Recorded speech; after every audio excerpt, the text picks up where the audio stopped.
مساء الفل عليكم يا حبايبي، عاملين ايه؟ يا رب تكونوا باحسن صحه وحال يا رب العالمين.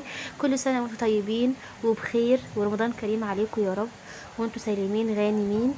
يا رب رمضان يخش عليكم السنه دي وانتم محققين كل احلامكم، وكل حاجه حلوه يا رب تتمنوها تتحقق لكم. بصوا بقى النهارده بدات بقى كده يا بنات ابدا فرش زينه رمضان. اول حاجه هبدا بيها قلت البلكونه. بدأت بقى كده ان انا اعلق فيها فروع نور واعمل لها كده ديكور خفيف بسيط برضو يا بنات، لان انا صراحة عايزة اعمل الديكور كله في الريسبشن. يعني انا عايزة اخلي السبوت والتركيز كله يبقى في الريسبشن، لان طبعا الريسبشن هو بتاع الاستقبال والمعظم القعدة بتبقى فيه. فصراحة قلت انا مش هأفور في البلكونة، يعني يا دوبك مثلا احط كده فرعين نور، احط مثلا كده زينة رمضان خفيفة، اعمل مثلا كشانات مثلا يا بنات عليها مثلا رمضان وكده، احطها في الارض الديكور. بس يا بنات صراحه ما رضيتش اوفر في البلكونه، وقلت بقى ان انا احط بقى مثلا الحاجات الاكتر في الريسبشن، مثلا في الاوض في المطبخ كده يا بنات. فانا صراحه كان عندي كده 3 فروع من السنه اللي فاتت، فقلت خلاص اخلي الحاجات القديمه اطلعها في البلكونه، واجيب بقى الجديد كله في الريسبشن ان شاء الله. واستنوا فرش الريسبشن، هيبقى فيه كلها حاجات جديده وحاجات قمر قوي يا بنات. ان شاء الله بجهز له بعد الفيديو دوت. بس صراحه مش عايزه افرشه دلوقتي، لان يعني عايزه افرشه قبل رمضان بيوم او بيومين بالكتير، علشان برضو لسه في بهجه كده. يعني انا لو فرشته من دلوقتي رمضان فمش هحس، يعني قبل رمضان كده مش هحس ان انا في بهجه او عيني شايفه حاجه جديده. فبحب صراحه افرش قبل رمضان بيوم او بيومين، علشان احس بقى خلاص دي رمضان واجواء رمضان وكده يا بنات. فانا قلت خلاص هبدا بالبلكونه. انا صراحه يا بنات مش مستعجله على فرش الريسبشن، لان شايفه ناس كتير قوي بدات اللي هي تفرش قبل رمضان ب3 اسابيع وباسبوعين. فحاسه لا، يعني مع رمضان يجي خلاص مفيش بهجه، انت فرشتي وعينك شافت النور والزينه. مع رمضان يجي خلاص انت زهقتي اللي هو. فانا صراحه لا، انا قلت هفرش مثلا حاجه هفرش، ابدا بالبلكونه واحده واحده كده، مثلا يومين 3 مثلا وافرش اوضه، يومين 3 افرش الاوضه التانية، وبعدين مثلا اخش على المطبخ. بس برضو ايه رأيكم؟ يعني انتوا مثلا بتحبوا تفرشوا قبل رمضان بفترة وتروقوا قبل رمضان بفترة؟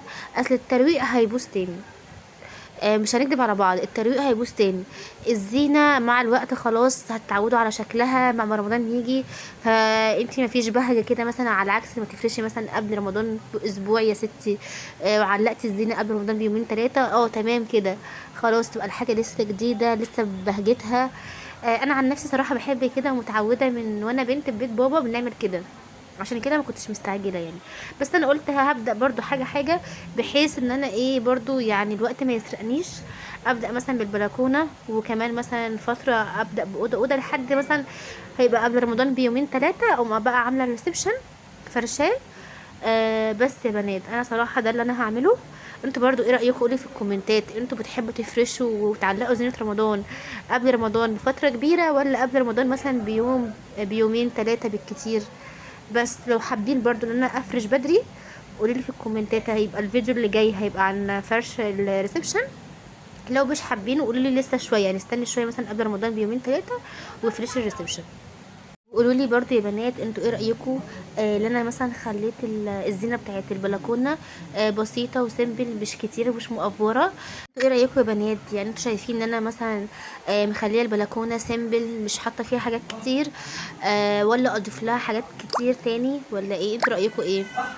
بصوا انا صراحه ما رضيتش اوفر زي ما قلت لكم، حطيت بس كده كام فرع، وحطيت مثلا كوشنات في الارض، وعملت كده ايه فروع الزينه ديت على باب البلكونه من فوق وعلى السور.